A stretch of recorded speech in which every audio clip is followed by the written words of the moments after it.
a ver, nosotros el día de hoy me gusta siempre justificar. Y la primera justificación fue con ese ejercicio.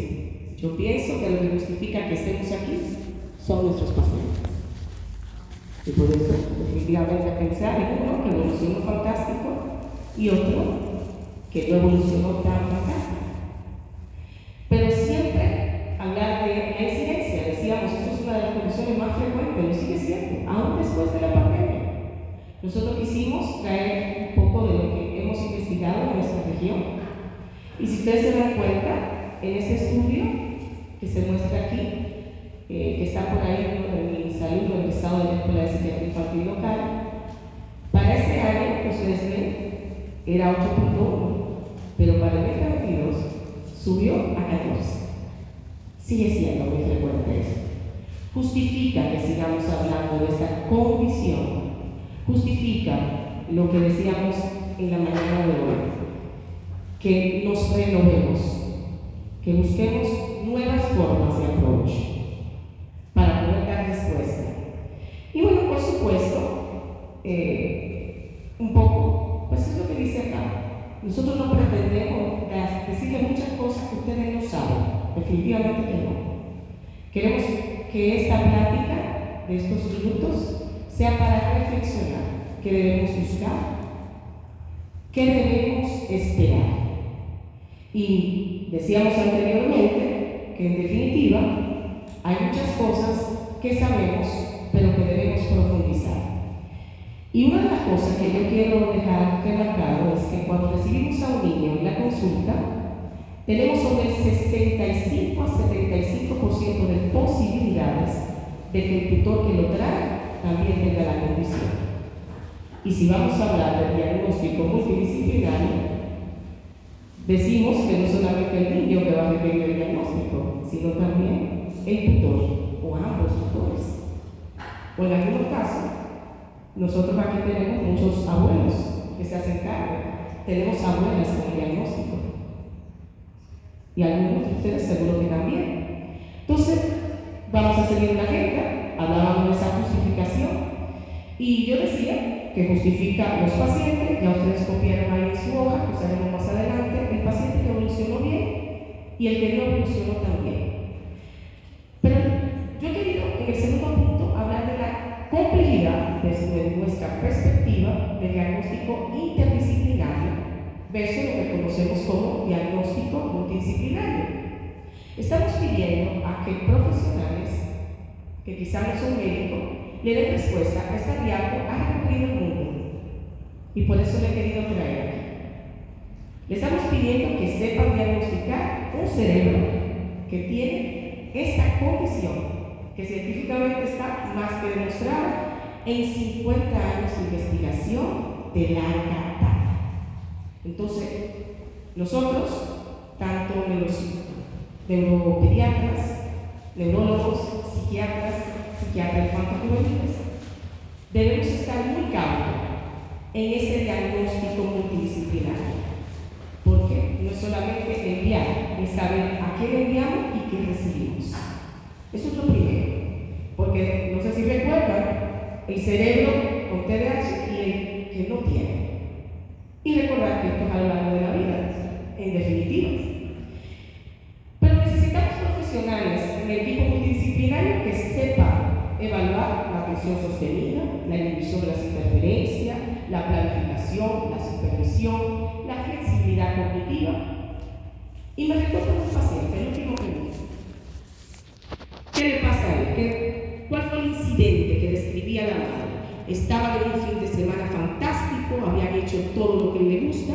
Al caer la tarde, el paciente, a la chica que le cuida, un masculino de 10 años, le dice: yo lo que me quiero matar. La mamá, que ya ha recibido entrenamiento, no pierde la calma, habla con el niño. Este niño, luego en la consulta, semana siguiente me decía: hay un sentimiento que no puedo sacarme. Ya es un paciente trabajado en intervención terapéutica.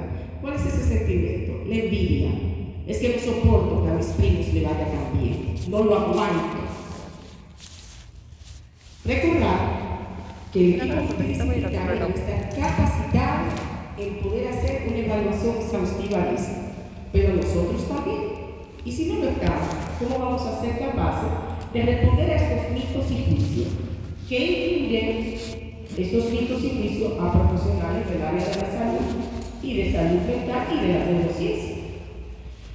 Solo son manifestaciones, eso se le va a pasar con el tiempo, es un problema de comportamiento. Todavía hoy día se sigue hablando de esto.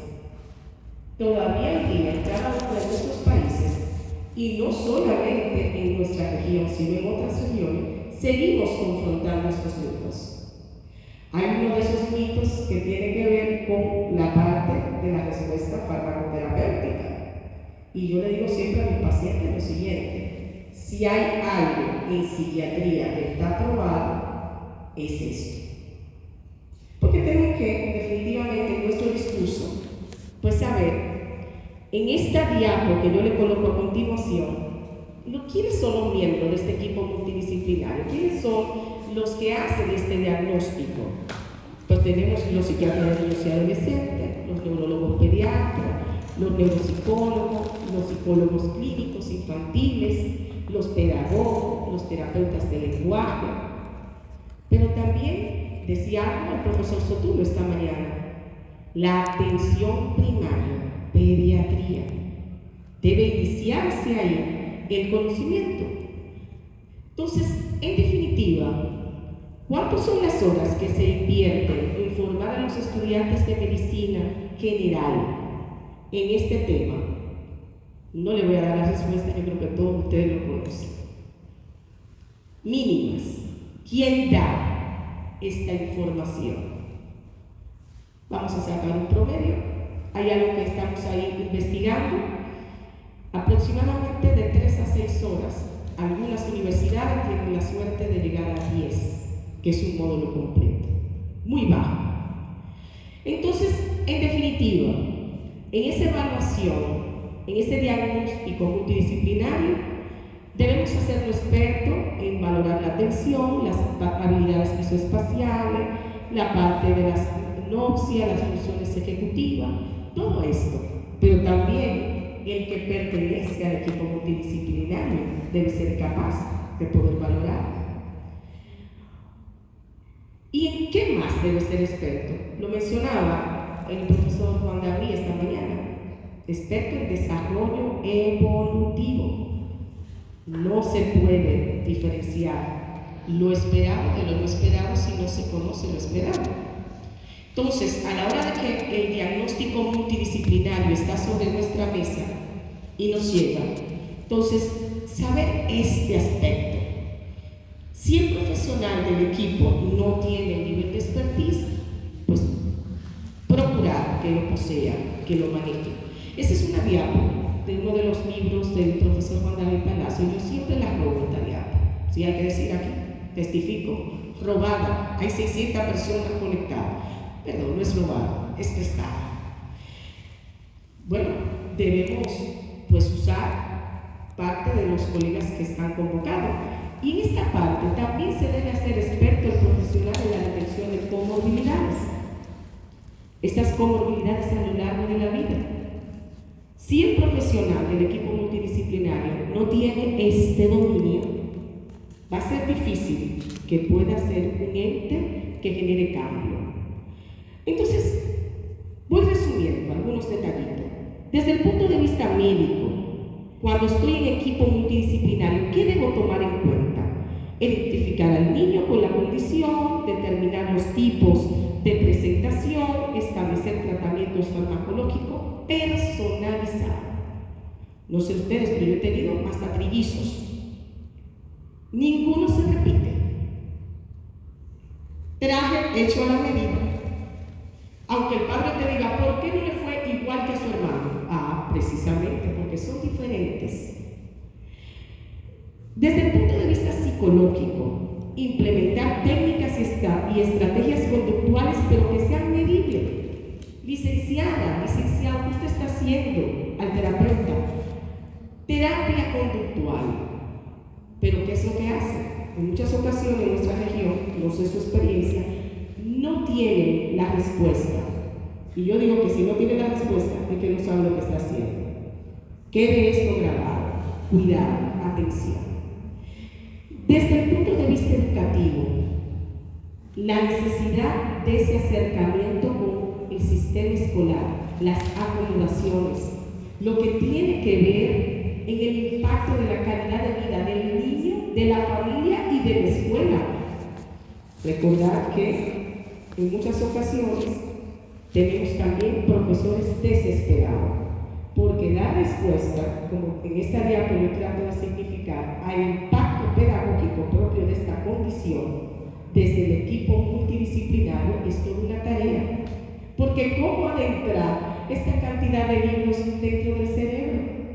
Cuando estamos en la era digital, cuando estamos en la era de estímulo. Decía hoy el profesor Luisro algo que me gustó, decía como el cerebro que tiene el ruido constante. Me llevo esa palabra. Al igual que el profesor Juan David, yo siempre tomo algo.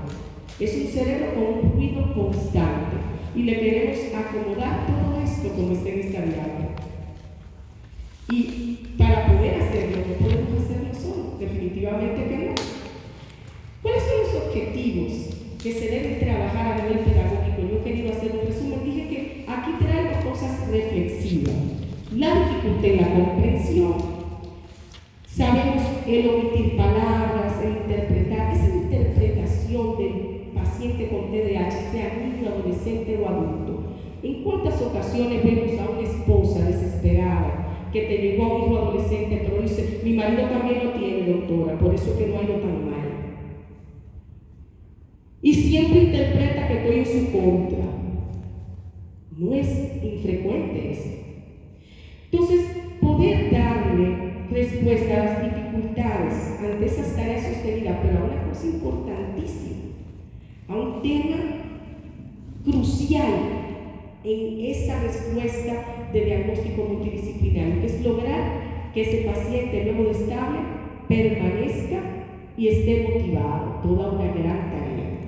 Y siempre recuerdo el protocolo, ya sea usted un pedagogo, ya sea usted un psiquiatra, un neuropediatra o un neurólogo de adulto, esto es lo que tenemos que buscar. Una entrevista bien hecha, este programa que nos va a permitir descartar los elementos cerebro-familiares que hablamos. De 7 sumamos 27, señores, es una diferencia significativa. Es algo que a mí me apasiona particularmente, el impacto de la genética.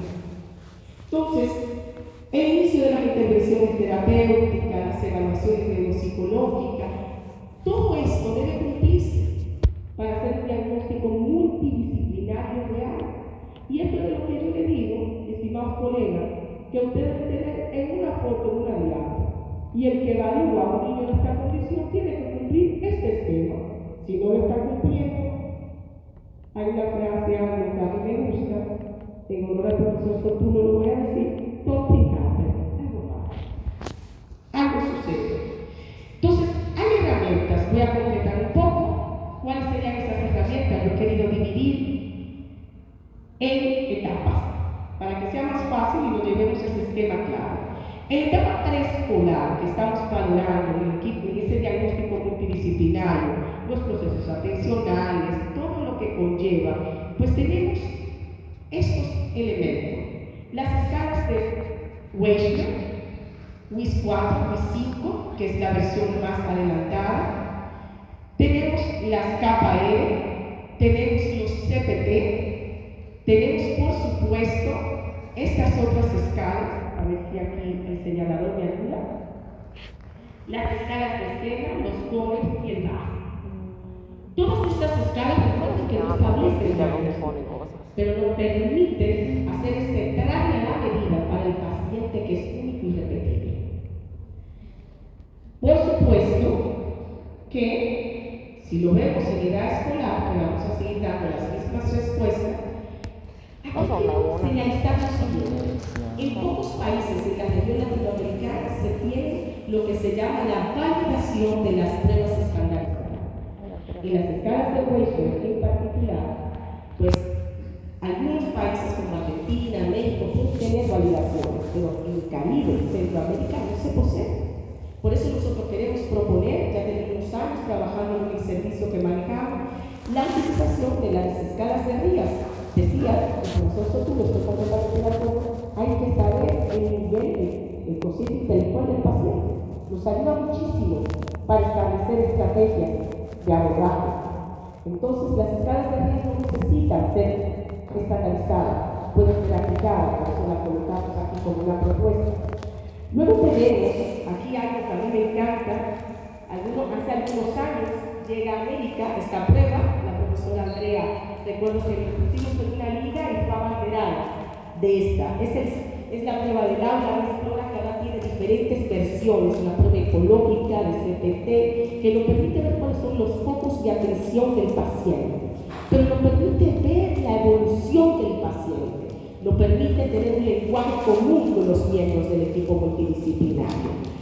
Luego tenemos el D2, tenemos el ENFE, tenemos el SENA, los Scholars, el Child Checklist, el famoso CDCL, de los problemas internalizantes y externalizantes. ¿Cuántas datas nos dan? Todas estas herramientas en la etapa escolar me permiten visualizar esa intervención multidisciplinaria que está dejando. Porque al final, mis queridos colegas, el paciente es ustedes y ustedes, yo uso una frase con mi residente, ustedes que dirigen el equipo de pelota. Aquí se juega pelota, en otro sitio el fútbol. Y como usted dirige el equipo de pelota, tiene que saber dónde se colocan los jugadores para hacer el control. Entonces, en los adultos, pues vamos a tener también, vamos a ver aquí, las escalas de Ratio, tenemos el FWCSP, tenemos el TNT, la prueba de Sturm y Rey, y tenemos también otras pruebas que nos permiten, como el PAI, verificar cómo se manejan las cosas. Bueno, siempre traer algunas actualizaciones, y en esas actualizaciones yo he querido traer este paper evocando un poco de la necesidad que el equipo multidisciplinario se empiece a trabajar desde la atención primaria, que hagamos alianza con los profesionales del área pediátrica para que tempranamente lleguen a este último punto. Todas estas este material está disponible para ustedes, para que lleguemos a este último punto que se denomina atención integrada. Esa atención integrada que permite al profesional hablar un lenguaje común, hacer una intervención, un diagnóstico conjunto y por ende un plan de acción conjunto, para llegar a una educación sobre salud, trabajar lo que tiene que ver con la temática de coordinación de la atención y ponerle el éxito del paciente. No tengo tiempo para detenerme acá, pero acá se lo coloco de una forma más específica. Me encanta esta otra investigación, sobre todo este tema, entre la esperanza y la realidad. ¿Y qué se sabe de esta parte de los equipos multidisciplinarios? Aquí un pequeño resumen de las guías más conocidas. Clínica basada en evidencia, guías, protocolos. En muchos de nuestros países tenemos protocolos, tenemos guías propias, pero las más utilizadas, la guía alemana, la holandesa, la española, la de AAP. Recordar que la intervención multimodal sigue siendo la respuesta, pero la intervención multimodal requiere del profesional que lo aplica una formación básica y del que lo coordina, además una formación vasta, una formación sensible y profunda. Esta última investigación que también les traigo el día de hoy nos permite ver estos tres puntos, y es una de las que más me gusta, y con esto voy prácticamente cerrando. Psicoeducación, entrevista motivacional e intervenciones preventivas basadas en la familia. ¿Cómo que preventiva? Si ya tiene la condición. Pero, ¿qué es lo que tenemos que prevenir? Que las comorbilidades sean casi más, porque es infrecuentísimo encontrar un paciente con TDAH que venga solo con el TDAH. Ahora, no es lo mismo TDAH y una comorbilidad que TDAH y dos comorbilidades. Entonces, en definitiva, hay algo, creo que me he volado acá, esta partecita, en la conclusión final. El TDAH es un diagnóstico clínico que requiere de una mirada interdisciplinaria, pero en intervención debe ser multidisciplinaria. Aumentar conocimientos sobre el TDAH, sobre los tratamientos que vienen demostrando cambios y que son cambios que realmente son únicos y profundos. Porque sí vemos que si hay una condición compensatoria, y digo compensatoria para los que nos dedicamos a trabajar con nuestros pacientes, donde el paciente se reorganiza, puede dar respuesta a su vida, es esta condición del TDAH cuando es bien manejada. Sabemos, esta también es una diapo muy conocida, el porciento tiene un aumento. Sabemos que hay un reto a la hora de hacer un diagnóstico multidisciplinario porque son muchas disciplinas interviniendo. Pero yo quiero ir concluyendo porque creo que me quedan 30 segundos. No hay problema que no podamos resolver juntos y muy pocos que podamos resolver nosotros mismos, decía Lyndon Johnson. En definitiva, solo no podemos